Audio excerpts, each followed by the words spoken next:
Bab 3. Nora yang menatap Tania yang cantik bertanya. Ia pun berkata, "Apakah engkau sudah memiliki seseorang?" Tania yang ditanya memerah pipinya. Sembari tersenyum ia menjawab, "Nenek Nora iseng, aku masih kecil belum memikirkan hal itu." "Kalau begitu aku akan sampaikan ke kakak Robinho bahwa kakakku tidak mengakui dirinya sebagai pasangan." Rejang berkata sembari tertawa. Tania mencubit perut adiknya sembari mendelikan matanya.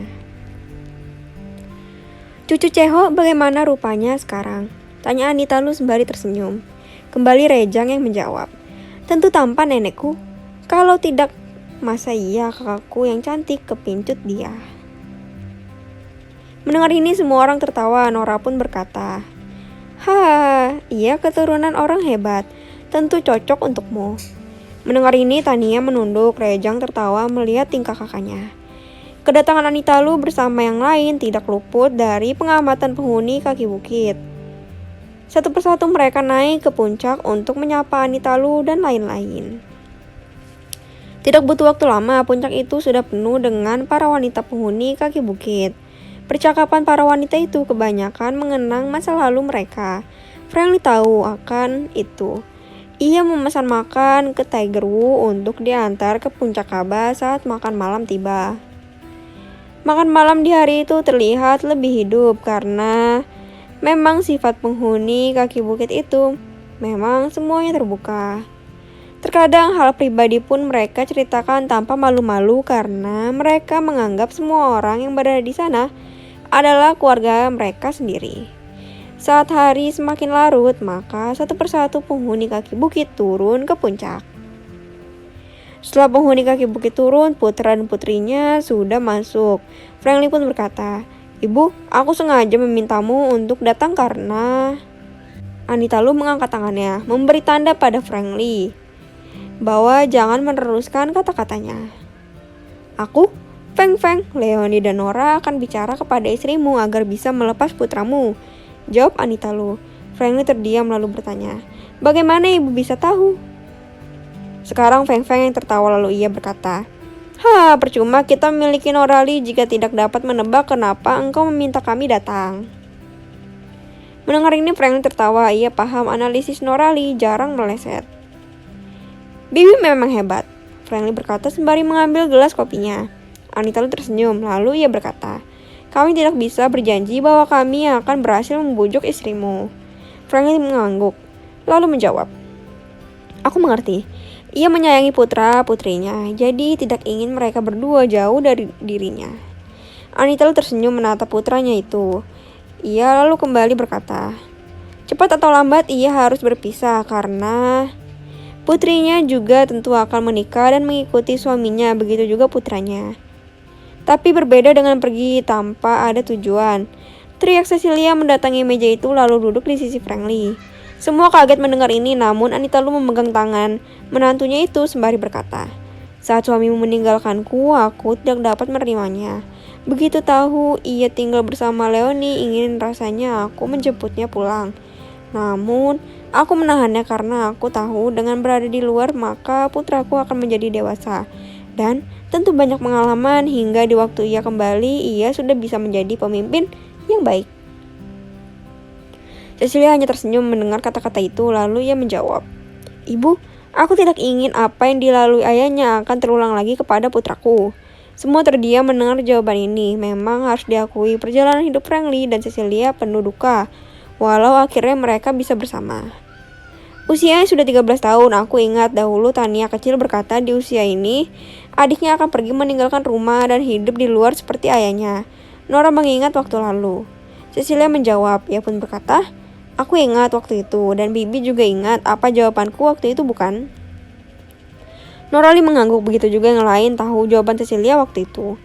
Sekarang ia ingin pergi, maka aku mengulang jawabanku waktu itu. Jika ia sengsara, maka aku ingin merasakannya juga. Kembali Cecilia berkata mengulang jawabannya dahulu. Semua diam, karena jika memaksa mereka takut Cecilia cuma menjadi emosi dan melakukan hal bodoh. "Jika begitu mari kita yakinkan putramu untuk tinggal," hibur Anita Lu sambil tersenyum. Cecilia pun tersenyum lalu ia menjawab, "Terima kasih ibu." Malam itu tidak ada satupun yang bisa meyakinkan Cecilia, cu. Keesokan paginya, tiada yang berbeda, begitupun siang dan sore hari, semua berjalan seperti kemarin. Namun di malam harinya ketika Frankly baru memasuki kamarnya, terdengar ketukan di pintu. Ayah, ibu, ini aku, bolehkah aku masuk? Suara Rejang meminta izin untuk masuk kamar orang tuanya. Cecilia terdiam karena hatinya sudah tidak enak. Frankly tersenyum menjawab, masuklah. Pintu terbuka. Sosok wajah tampan masuk sembari tersenyum. Lalu ia duduk di kursi dengan tetap tersenyum. Ada apakah engkau datang larut malam begini? Tanya Frankly. Ayah, aku menyayangi semua orang di negeri ini, bahkan seluruh orang di muka bumi ini. Namun rasa sayangku tidak melebihi rasa sayangku kepadamu, ibu dan kakak, jawab Rejang. Mata Cecilia mulai memerah, namun ia diam saja ingin mendengar apa lagi yang akan disampaikan putranya ini. Melihat kedua orang tuanya diam, Rejang kembali berkata, aku bukan Tuhan, aku tidak tahu apa yang akan terjadi sedetik kemudian. Namun aku tahu satu hal, selamanya aku di luar, maka akan lebih lama aku tinggal bersamamu, wahai ibu. Cecilia yang diam mulai menangis, lalu ia berkata, jika bisa selamanya dekat ibu, kenapa engkau harus meninggalkan ibu? Rejang tersenyum menghapus air mata ibunya, lalu ia berkata, aku akan mengatakan sesuatu, namun hanya ibu dan ayah yang tahu. Setelah melihat ayah ibunya mengangguk, lalu Rejang pun melanjutkan kata-katanya. Ia pun berkata, dulu ayah melindungi negeri ini dan berhasil. Namun tidaklah butuh waktu lama lagi. Negeri ini bahkan dunia ini akan hancur. Di waktu itu, aku akan menjemputmu ayah, ibu dan kakak untuk meninggalkan semua ini. Kita akan hidup bersama dalam waktu yang lama. Mendengar ini, Frankly teringat dahulu waktu berada di keluarga Lem dan di Lhasa. Para leluhur berkata ingin ikut dengannya jika waktunya tiba. Berapa lama lagi kah waktunya? Tanya Frankly. Rejang menggeleng kepalanya lalu menjawab, ayah, tadi aku sampaikan bahwa aku bukan Tuhan. Namun jika tiba waktunya, maka aku akan tahu dan segera pulang ke sini. Cecilia yang terlihat bingung, namun ia diam saja. Lalu kenapa engkau harus meninggalkan kami jika tidaklah lama lagi? Tanya Frankly. Rejang tersenyum menjawab, ayah, ini bisa terjadi besok atau puluhan tahun lagi. Namun aku harus membuat adil, jika ingin menyelamatkan keluargaku, maka aku juga harus menyelamatkan orang lain, agar keberlangsungan negeri ini tetap terjaga, tambah Rejang. Apakah nenek dan kakekmu bisa ikut? Tanya Frankly. Kembali Rejang menggeleng kepalanya lalu menjawab, tidak ayah, karena mereka sudah tiada saat semuanya terjadi. Frankly yang sudah paham kembali bertanya, bolehkah kami menceritakan hal ini kepada orang lain? Rejang tertawa menjawab, siapa yang akan percaya? Teknologi dunia ini begitu canggih, jika ada banyak yang percaya, maka yang timbul adalah kekacauan. Mendengar ini, Frankly terdiam, namun ia kembali bertanya, bagaimana caramu menyelamatkan mereka? Rejang mengeluarkan sebuah buku, lalu menyerahkannya kepada Frankly, sembari berkata, ayah bisa mengajarkan ini kepada orang-orang yang ayah ingin selamatkan. Frankly menerima buku itu tanpa membukanya. Ia hanya diam menunduk dan berpikir. Kembali terdengar tawa Rejang. Ayah, walau sudah mengajarkan apa yang ada di dalam buku itu, belum tentu mereka bisa bertahan, namun hanya ini usaha yang ayah bisa lakukan. Frankly mengangkat wajahnya menatap putranya yang sekarang berbicara dengan raut wajah yang serius. Tiada tampak wajah Rejang seperti biasanya. Cecilia mengambil buku itu di tangan suaminya, lalu ia membukanya. Namun ia tidak mengerti sekali apa yang tertulis di dalam buku itu.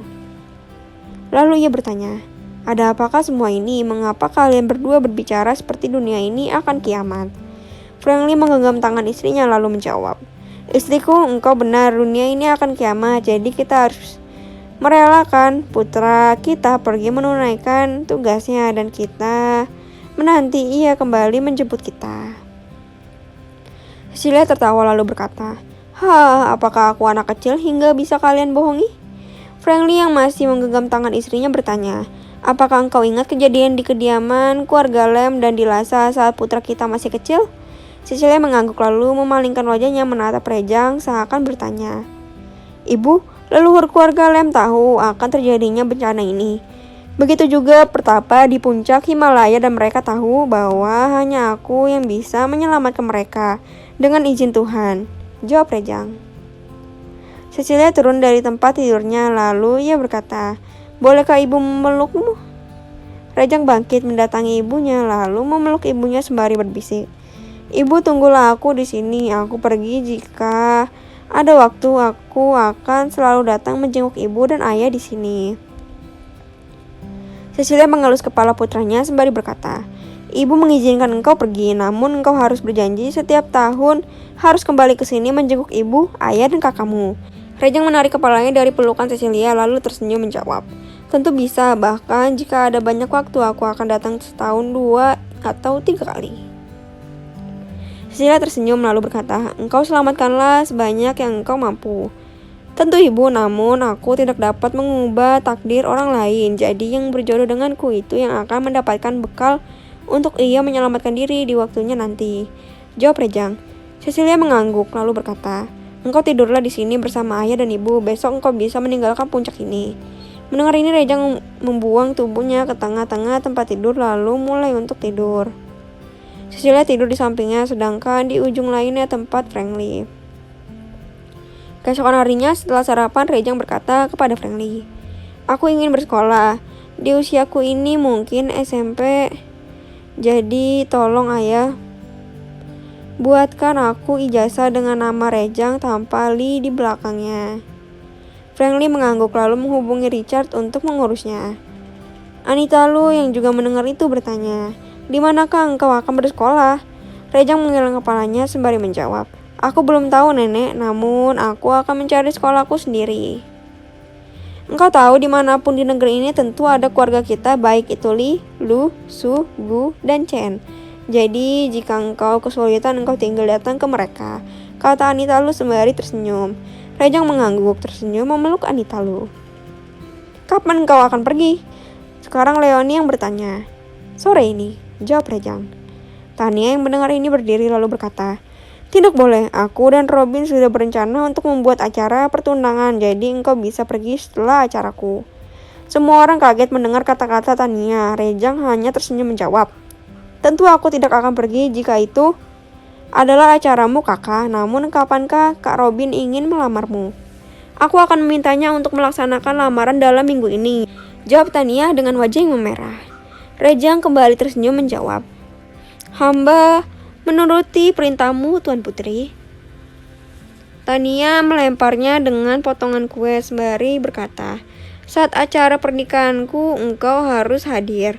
Kembali tawa terdengar dari mulut Rejang, sedangkan semua orang termasuk Frankly diam. Cecilia akhirnya tidak tahan lalu bertanya, "Kenapa mendadak seperti ini? Apakah keluarga Robin sudah mengetahuinya?"